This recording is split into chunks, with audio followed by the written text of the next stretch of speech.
What's going on, everybody? Welcome to the Friday edition of the NBA Slate Starter Podcast. I'm Eric, joined with my buddy Ryan as we break down the 11-game DFS slate coming up for Friday. Ending the week out on a high note, hopefully, for everybody out here. Thursday's going pretty well so far. Wish Paul George could have still beat CJ McCollum over on FanDuel, but I've never lock buttoned three guys in my entire life, making more than like two lineups.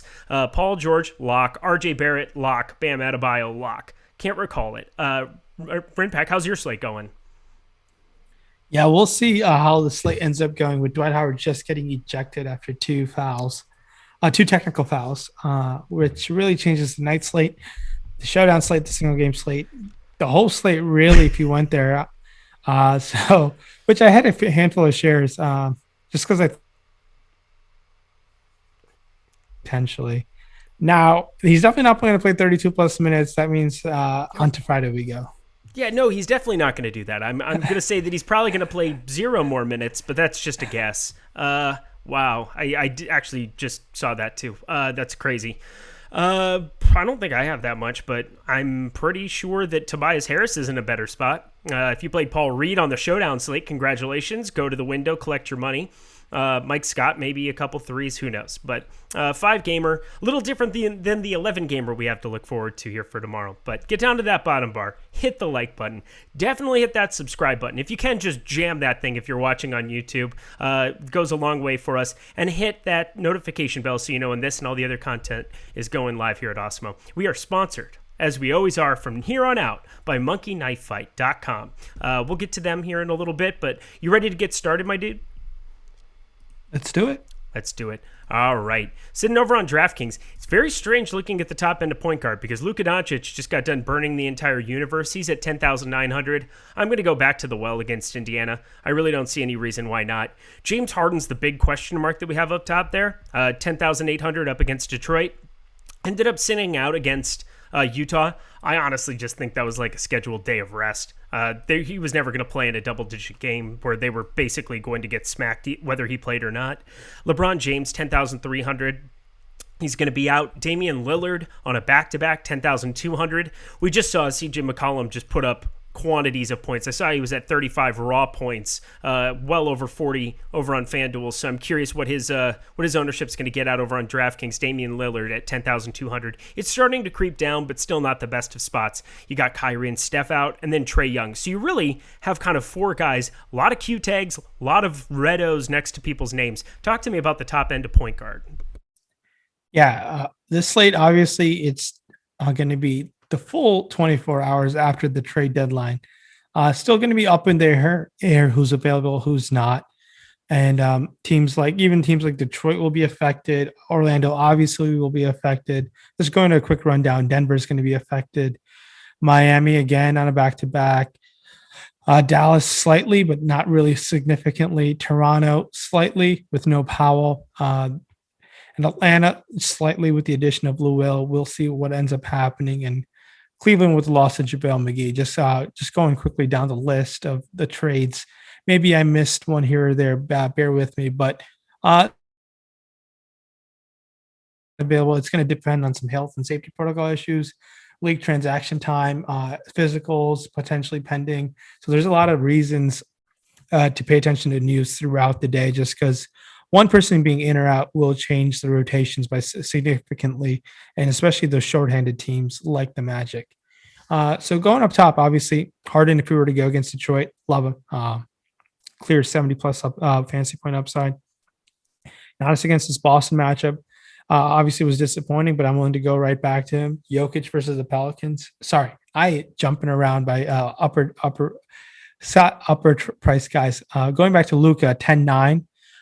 Is a great option to consider, especially after he burned everyone. So I think we might get a pretty discounted ownership on Luka Doncic on both sides, honestly. And same with John Wall, who was great to start off the first half, was disappointing in the second half. 8,300 versus Minnesota makes for a fine consideration. Taking a look at things over there on FanDuel, Seeing guys like Luca and Dame, I think are fine pay up options. It's an 11 game slate. You really need your studs to put on a show in terms of like you need guys who are priced in the 5 figure price range to get you 60 fantasy Oh, points. really? And I both didn't have that. notice on Wednesday's slate when I got zero out of any of them. I really enjoyed that slate. Keep going. Yeah, telling me, man. 9,200, 9,200 John Wall, sorry, 8,200 John Wall. It's also firmly in play against Minnesota. Are you outside right now? Are you like Yeah. cold? Is it cold out? No, you're inside? Okay, just checking. Yeah. It's okay. I was going to make fun of you for a second, but I can't because you're awesome. And also, I was the one who got blasted on Live Before Lock today because apparently I look like a new age rapper, or you who's actually from near the 8 Mile area over in Detroit. Yeah, apparently I'm auditioning for 9 Mile now is kind of what we're looking at. But it's a Masters shirt. It's a Masters shirt. Just hang on. Right there. There we go. Whatever. So I'm YouTube sensitive. chats, the YouTube listeners and like the Awesemo podcast listeners might lose their mind if they think I'm actually from 8 Mile, the area. I'm like a good 20, 25, 30 minutes away from there. But like I'm near where 8 Mile begins. And 8 Mile is a long stretch in the Michigan suburbs. Yeah, no, nobody was thinking that except for you. You were defending yourself. Nobody is worried or criticizing Rinpack ever. I could never find a single thing to knock. Alex Caruso 4K, no thanks. Looking at this bottom end, Tyler Johnson's 4,400. Wouldn't have any interest probably going that direction in the event that James Harden did sit. Probably still that's just even too much for him. Jordan Clarkson 4,600 had like one of the worst shooting outings you could possibly imagine. Only put a 3.4 in his 20 minutes against Brooklyn in an absolute beatdown of him there. 4,600 still a pretty low number on him there. Is there anybody at this bottom end that you really like at all? Maybe Facundo Campazzo, now that Monte Morris continues to be out, but he's just not seeing minutes whatsoever. Yeah, he's fine. Nothing that I'm too interested in. Obviously, they lost Gary Harris. He's now with the Magic, and he's been out for some time. If in the mid tier, I think Dennis Smith Jr., no D-line right over there. If this guy is going to play, I know he's dealing with a bilateral back issue, I believe. So, Sounds bad. if he, it's against Brooklyn. So if he were to play, I'll definitely have interest in there. It's an 11 game slate. I think taking your chances here and there can make a ton of sense. Chris Chios is 5,200 on FanDuel. I just had to point that out. Go ahead. Speaking of matchups against Brooklyn, I think I'm taking a look on the FanDuel pricing. If for some reason Dennis Smith Jr. weren't to go, Hamidou Diallo is definitely in play at $4,100. I would agree. I think, but he's coming off a leg injury, so his minutes might be limited. So there's reason to be cautious over there. But just taking a look at some guys who could pay off that price tag in the bottom tier. And usually will change a lot of things once you have some clarity what's happening in Toronto and Orlando specifically. Yeah, and we're going to know that hard news, and we're going to know what Hamidou Diallo's minutes limit is right off the bat. It's the only game that locks at 7. So kind of an important piece of news to get in regards to James Harden. We just saw how bad that team can be without him, but this is not Utah. This is Detroit. Little different situation where you might want to be going to some of those other pieces. Top end is shooting guard over on FanDuel. James Harden, 11,300 over there. Obviously, that's fantastic if he goes up against Detroit. Nobody there to guard him. Donovan Mitchell, 8,400 up against Memphis. This dude keeps pouring it on in like limited minutes. 29 and 27 the last 2 games. 46.2, 47.7. It'd be amazing to see what happens with Utah, with him, with Rudy Gobert, with some of these other guys, if they got a full allotment of minutes, if they actually played a close game, but they keep just murdering everybody. So 8,400 Donovan Mitchell already in play there. If he got his regular 34, 36 minutes there, he could really, really go off against Memphis. Devin Booker, 8,100, playing much better, much better. Starting to see ceilings of late. 32 minutes, 50.9 over on FanDuel. 8,100, I like going that direction too. And then Fred VanVleet, 8K. Obviously now there's no Norman Powell. We're going to be looking at a situation. They kept Kyle Lowry, but Norman Powell's a piece that kind of like gets empty. What's so funny over there? What's so funny? I thought Kyle Lowry was as good as gone after his. Yeah, we didn't even talk about the trade deadline. Before we go to the top end of shooting guard, what'd you think of today? The best trade of this calendar, this NBA season was James Harden to the Nets. What a hot take. What a hot take. Yeah, I right off the bat, Greg asked me, did anybody do anything for their title aspirations? No.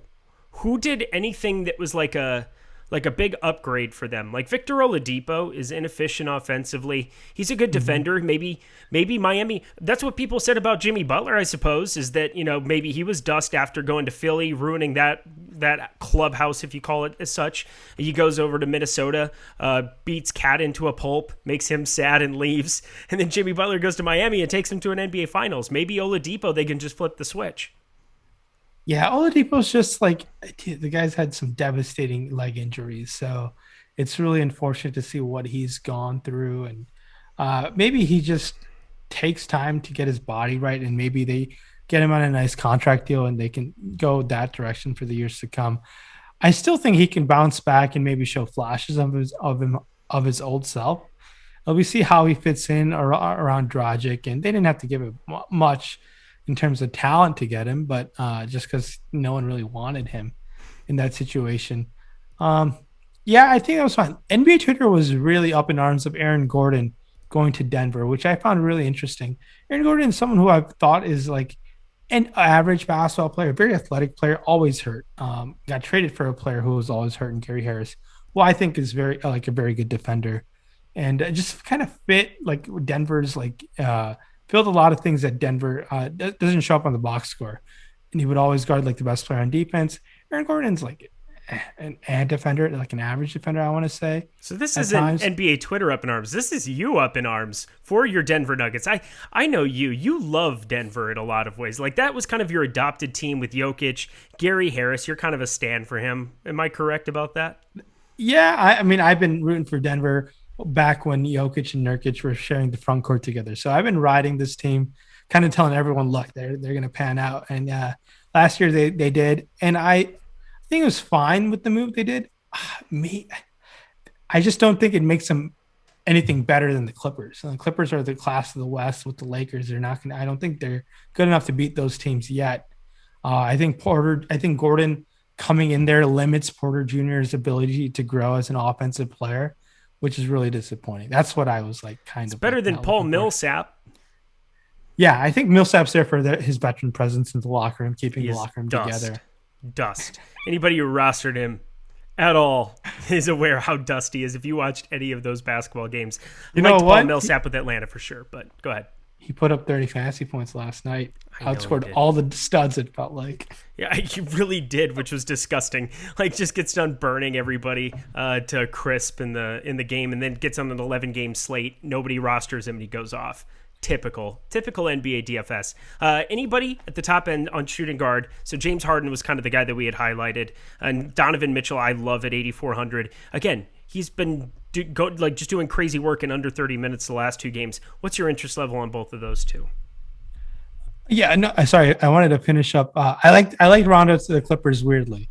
I like that. I think Rondo's a gamer, and playoff Rondo is a very good player. No.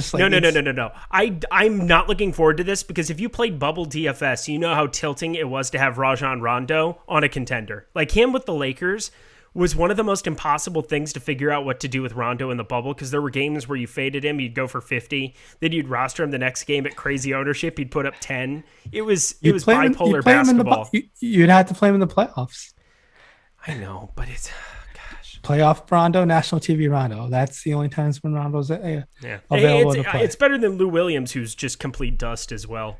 It would have been nice if they could have still kept him. I still think Lou Will can get you a bucket in the closing situation, but he's going back to Atlanta, a mile away from the fine gentleman's club. Magic City. Oh man. Anywho, back to basketball on Friday. We're definitely going to be looking at a situation with Miami where Victor Oladipo isn't probably going to be playing. I'm assuming it's going to take longer for them to get inserted into these lineups because of COVID, because of protocols. I'm curious when Oladipo and Gordon and those guys are going to be inserted. So you're looking at Miami being shorthanded again. We'll see if Jimmy Butler ends up giving it a go tomorrow. That's obviously going to be an important piece of news because you saw what Kendrick Nunn and Tyler Hero were able to do in his absence today, along with Bam Adebayo, obviously, but just talking guards specifically. Karis LeVert 7,800 now over on FanDuel. Put up 46.2 in 33 minutes against Dallas on an 11-game slate. It's going to be harder for me to get up to that price tag, but there's really no denying that there's a ceiling there, correct? I agree with you. And like he has 50 points ceiling in his bag. He's getting comfortable with this team, and he's got there in quite a hurry in just about 2 weeks or so. Good for him. I know it's going to be a contrarian pay up option just because there are a lot of guys around and people would feel a lot more comfortable to going to at that price range, but he's a fine option to consider. That's about all we got here. I mean, you're looking at this bottom end. Nickeil Alexander-Walker. We'll see if Lonzo Ball, who ended up staying as well. Lonzo Ball ended up staying. Kyle Lowry ended up staying. No point guards for the Lakers, for Philly, for all these guys who said that they were going to go. Oh, Philly got George Hill. Whoop-de-doo. Congratulations. But catch myself there. The game changer that is George Hill. It's not a game changer. Going down here to Devontae Graham, who's now 5,100. No, thank you. Just don't really like clicking that name in general. Not really the same dude. What are you doing? You're looking at your lineups while we're doing a podcast here. No. I got a Woj notification. What happened? Okay, going down here. Pat Connaughton, no. Duncan Robinson, no. Why don't we just go over to small forward, shall we? Yeah, let's do it. Oh, man. LeBron out. Jimmy Butler out, Kevin Durant out. 8,400 is your most expensive small forward to pay up for on DraftKings. You got Jaylen Brown, 8,400 up against Milwaukee. We just got done seeing this matchup. Jaylen Brown was awesome again. He just continues to be awesome. Basically 42, 49.75, 50.5, 45.75. He's been consistent too. These last 6 have just been phenomenal. Not really a guy that I roster that much. I need to change that narrative, especially on FanDuel where you're forced to roster 2 of them, and he continues to be 8K. I'm going to probably have to be clicking on that. Chris Middleton, 8,300. Probably don't have a ton of interest at that number, even though we just saw 36 minutes in this matchup, 49.25, and that was alongside Giannis, but also kind of not alongside Giannis because, I'm still mad at him. We'll get to that. Brandon Ingram, 8,200 up against Denver. My goodness, my Pelicans, my adopted team. So you have Denver as your adopted. Pelicans are kind of my adopted. You've got Brandon Ingram and Zion just playing phenomenal basketball all the time out. You just saw them run the Lakers out of the gym like you would expect without LeBron and without AD. Talk to me about the top end of small forward. Yeah, I mean, there's not a super stud in the line in the small forward position over there on DraftKings. Jimmy Butler is fine at 9K. If the team's going to be shorthanded, he can definitely carry the load for them. With matchup and salary and all things put together and shot volume, my 2 favorite small forwards probably are Jeremy Grant and Anthony Edwards. Matchup versus Houston and Brooklyn. Putting those out there, I think I prefer them to Brandon Ingram. It was a chance with Lonzo Ball might play. Stan Van Gundy did say Lonzo Ball did pull him during practice. So Lonzo Ball is like a true questionable game time decision probable player tomorrow. So we'll see what ends up with Lonzo tomorrow. But I like Grant and Anthony Edwards over there on DraftKings. On FanDuel, taking a look at things, Gordon Hayward, 7K, still too cheap, even though with the matchup against Miami. I like Gordon Hayward quite a bit. With no Oladipo there, maybe Kevin Porter Jr. plays and they give him some run. He's someone to consider. He's been disappointing after his scorching start the last 2 games. Porter Jr., I like that price tag quite a bit. Sticks out to me. Joe Harris, even if Harden were to play and not play, I like at 5K. Keep in mind, they just benched him after playing a few minutes the other night. So someone to consider. If you think Bogdanovich can get hot, knock down some threes, a matchup against Memphis, showed some life the other night. So I think Bogdanovich is definitely someone to consider. And Kuzma has huge upside as well, even priced up at 7,200. So we have Terrence Ross, who's going to be questionable for this game. And whether he plays or not, it doesn't matter a ton for me in rostering him. He's 6,900 over on FanDuel. Over on DraftKings, what is he? He is 7,500, which is just a gigantic number. I don't think he's going to play enough minutes to be viable. He's going to be the center of this offense in general. But we are looking at Portland, so it's an up and down matchup. And looking at some of these prices, Michael Carter-Williams will be popular, 5,500 on FanDuel. Shooting guard Dwayne Bacon's 4,700. Chesson Randall's 4K over there. But at small forward, James Ennis, who again, I just don't know who else is going to like play minutes for this team. He's 5K on FanDuel, but his number over on DK is 6K. Like, that's outrageous. Like, some of these guys for the Magic, they're going to play massive minutes. I mean, just looking at this roster on paper, it just makes my head hurt. Good on both sides for inflating them beyond belief, because this slate would have been very, very difficult to play if they were all at their regular prices. But I'm just curious, obviously pay attention to projections. Alex Baker does the best job out of anybody in the industry. There's nothing I can really say. I don't even know how to start projecting some of these guys for their usage, because you're going to have to take Vooch off the floor, Amino off the floor, Terrence Ross if he doesn't play off the floor. I mean, it's going to be a Magic heavy deal just because they don't have enough bodies out there. I completely agree with you. I think also we got to keep in the front court is where a ton of minutes also open up. They've been playing shorthanded in the backcourt for some time, so we've kind of experienced what they're going to do. Now, Vucevic it's Chuma season, right? Yeah, Okiki's there. Mo Bamba might get unleashed, hopefully. Kem Birch, someone who I think can get the start. So there's a lot of things to consider, and it's just going to be a wild breakdown, which I think the strategy show will do tomorrow morning. So make sure to check that out. And the process, Josh Engelman's definitely going to walk that through in the morning. So definitely stay tuned for a more in-depth breakdown. But we're just giving an aerial view on what might happen at their prices. And a lot of these guys at those prices, one of them is going to be good. I can't tell you with confidence who. Mm-hmm. And the other part of it is that we just don't know, like, I'm pretty sure for the most part, like, we're not going to know who's going to be active on anything until it happens. So, like, it's hard to theoretical say Victor Oladipo is going to be out. Or, like, I don't know when these guys are going to possibly be able to get inserted into a lineup. I'm assuming it's not within the near future. It's probably going to take 2, 3, 4 days for any of these guys to be available. So we've got value galore kind of in some of these spots.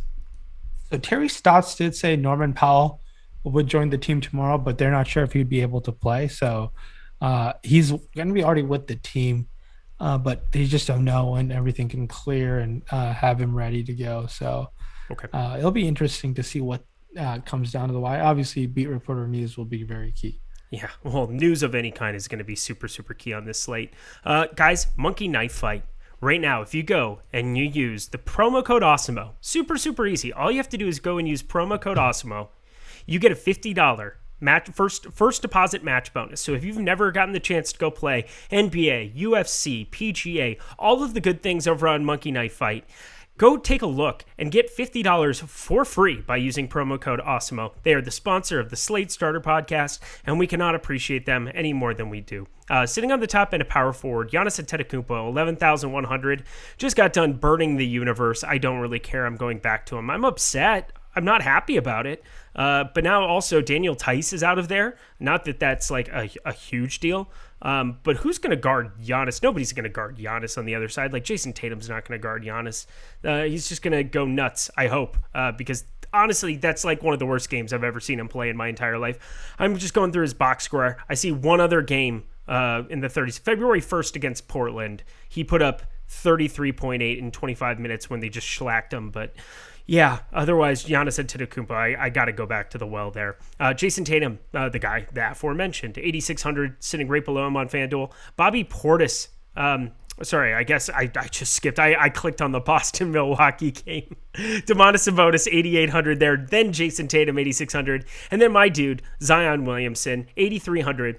I don't know if you saw this stat or something, but it was like 21 consecutive games of 20 points or more and 50% better shooting in every single one. This guy's outrageous. Talk to me about the top end of power forward.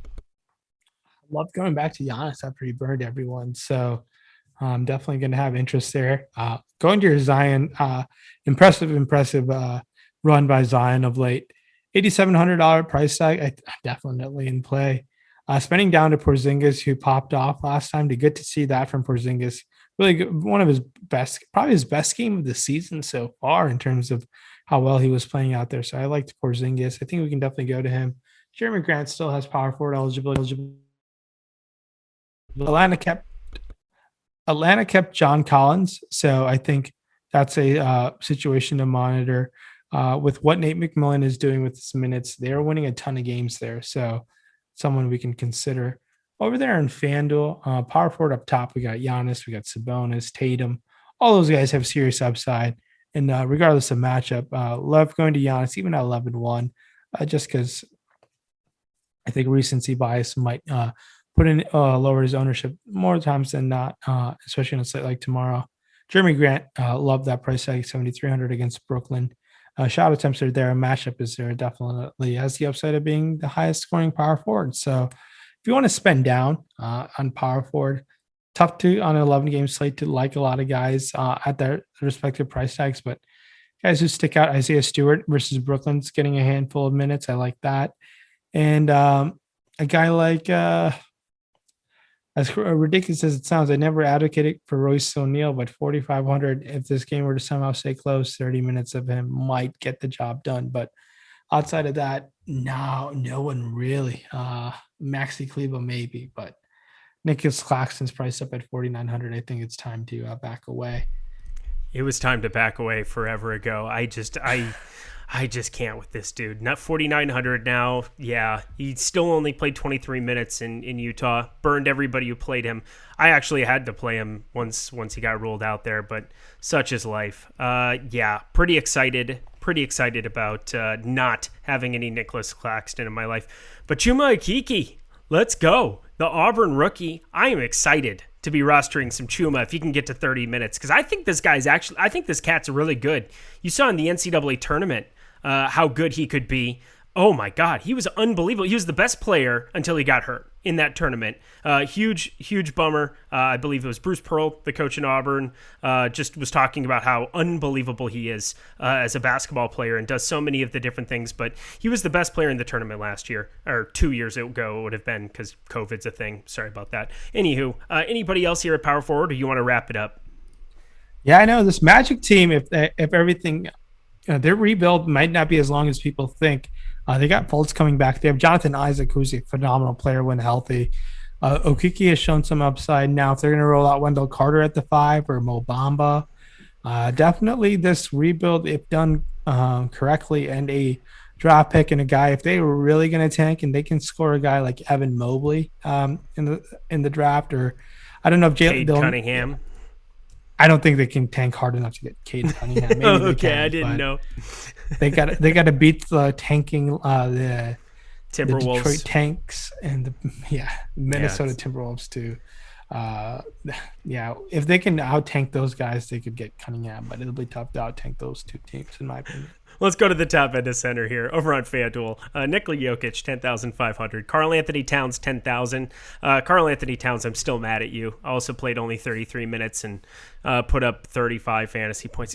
Why was it every stud went what's the opposite of nuclear? They went anti-nuclear on the same day. I've never seen anything like that. It was like, I thought it was such an easy day. You just scattershot amongst the top dudes, jam in Brooklyn value, and you see whatever. That was not the path to winning. Oh man. Rudy Gobert, 8,600, going to get J Val and Brandon Clark in that front court. Like going to Rudy Gobert again. If he can play a starter's allotment of minutes like one time, he only played 23 against Brooklyn, 29.2, 33 against Chicago, and put up 63. So there's a crazy amount of upside that exists if he can get the run. And then Clint Capella, 8K. You're looking at a situation where Draymond Green didn't play today, maybe plays tomorrow, I'm not sure. But he's going to just tool with James Wiseman a little bit, Kevon Looney. Like, Clint Capella has been flat out good. We know that he's going to be around. John Collins didn't get moved, which is kind of a bummer because I was expecting some Clint Capella season here, but still some upside there. What do you think about the top end of center? And also, Bam Adebayo, now a center, listed on FanDuel at $8,000. Yeah, ton of those guys are all in play. I love going to guys like Christian Wood and Karl Anthony Towns after being burned by them last time. Jokic is Jokic. Obviously has huge ceiling. Obviously the upside of being the highest scoring player. The opportunity cost at center, it seems that paying up is the way to go. But if you think Bamba's going to play a ton of minutes, Wiseman's going to play a ton of minutes, I like taking my chances with those guys. I really hope Bamba gets an opportunity to show out and play, but he's been hurt of late, so I don't know what the situation will be like. He's been dealing with a toe injury, I believe. So if he were to play, I'll have interest in him. Nurkic is back. We'll be on a minutes limit. He was out with a broken wrist, but I believe he also hurt. He had like it was dealing with a calf injury in practice, I believe. Mo So Bamba? yeah, no, Nurkic. He missed Nurkic, extra okay. time Yeah. because he strained his calf. Yeah, Yeah. he's 5100. It's going to be hard to get there on this slate. It's an 11 gamer. So, if you were free, if you were 3K, yeah, I could see taking some shots on it and partying that direction. 5200 on FanDuel, just not hard. I can't imagine him being playable on this slate. It's just too big of a slate for there to be upside there. And Canner has played very, very well, played well again tonight. So I think it's probably looking at a pretty clean split once they're both healthy anyway. Yeah, and I think we need to talk about the Robert Williams experience. Is the rocket has launched in Time Boston, Lord. and it is his position to run with.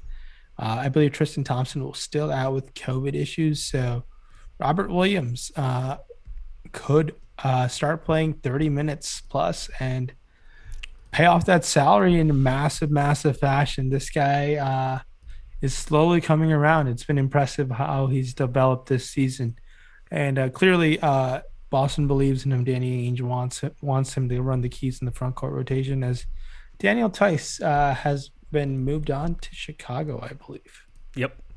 I don't understand anything Boston did. Evan Fournier is a great pickup. You got in Evan Fournier basically for free. Giving up 2 seconds doesn't matter anymore. Like I would give up a lot of seconds to get anything that I possibly could in the NBA. So Evan Fournier is fine. But yeah, Tristan Thompson out, no Daniel Tice. It is absolutely Robert Williams season. It might be Taco Fall playing some minutes tomorrow, which might be just fun to watch from a basketball perspective, but I don't think that's DFS viable whatsoever. I don't know what else they could possibly be doing there. James Wiseman's still 4,200 down there at the bottom end. Taco Fall is priced up to 3,800. I just want to point that out. I think Taco Fall is going to play some actual minutes in this ball game. What do you think? I don't know. It doesn't matter for our purposes whatsoever. Me and my baggy black t-shirt, I'm just throwing things out there. I've got to disagree with those second round picks. There have been some really good second round picks in recent memory. Guys like Draymond Green, Malcolm Brogdon, Paul Millsap, Nikola Jokic, Marcus Not Gasol. enough of them, because you know what you can do is you can use your first round pick and be better. Like, be better with your first round pick, and then you don't have those problems. And yeah, okay, for everyone you just said, how many guys drafted in the second round? You could get Duncan Robinson for free. You got somebody like that who's a piece who didn't even get drafted. There's pieces you can get that are average there.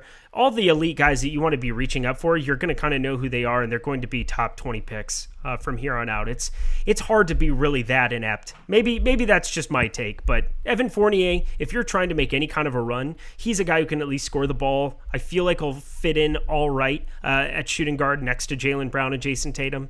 Like, I don't completely hate that pickup, but like, why do you get rid of Daniel Tice? Oh, I think that was a question. Yeah. Why get rid of him? I think they need to get under the some salary cap issue or luxury tax issue. They were above the luxury, so ship out Tice to Chicago to go waste away. That's that poor guy. Anything else you want to touch base on at the center position, or anything you want to touch base on as we get out of here? Yeah.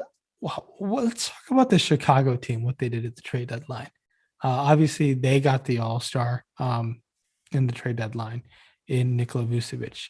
I think they gave up a ton to get him.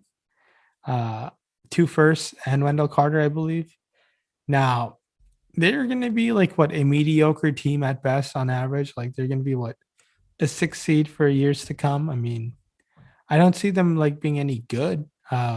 I mean, they'll be better offensively, but I just don't. I didn't understand the rush to make that happen or anything. It was really seemed rushed in their situation. I'm going to pull up my Slate starter article. I'm going to try to stall for time here for 1 second because I made 5 predictions at the bottom of the Slate starter article, which pairs nicely with the podcast if you guys check out Awesemo.com for it. But I had 5 predictions. I said Kyle Lowry would end up on the 76ers and Norman Powell ends up somewhere random. I got part of that correct. The second half, I thought Norman Powell was just going somewhere random. Portland qualifies. Victor Oladipo gets scooped by the Lakers. That didn't happen. I thought he was going to get exchanged for Taylor Horton-Tucker. I thought Houston would pull the trigger on that. Maybe LA wasn't willing to give him up. Aaron Gordon goes nowhere. That didn't happen. Fournier goes somewhere else. He went to Boston, correct. And then the Bulls. My main thing that I was saying, the Bulls overhaul their roster and somehow make things worse than they were before. That was a direct quote from yesterday. And I think they did that. I don't know how this improves their basketball team or their future or their outlook. Like, we know the defensive inefficiencies that Nikola Vucevic has. We know the ability that Zach LaVine has and is blossoming into it. I feel like this caps his upside. This also, you're going to be having Thomas Satoransky starting out there. Wendell Carter you gave up on completely, just said we can't deal with you anymore, even though you had injuries. I don't understand what the Bulls are doing whatsoever, especially in the East where you know kind of who you got to beat. You got to beat Brooklyn, and you're probably not doing that this season. So set yourself up for the future, right? Yeah, it's tough. I mean, Zach LaVine is like a good enough player where he's not going to let you tank well enough. So puts you in a weird island situation. It just is like the Kings. They're like the Kings of the East where they're not so bad where they're going to get the elite draft pick but they're like, they're just going to be like a lottery team. I feel like a lot of years. I mean, LaVine and Vooch will put them into the playoffs, but they need to be really good in the NBA. You need that generational type of talent, as we see with guys like teams that are good have Kawhi, LeBron, KD, Curry. Like those are has been what it is. Giannis. There's not an MVP-esque player. It's a star-driven league. It's star-driven success. There's no more balanced teams anymore that really carried you to the top. It's the stars who are carrying Larry O.B. at the end of the day. And maybe they think that now with LaVine and Vooch, maybe you're one piece away. You're like a small forward or a power forward away from having a contender. Is that kind of the thinking?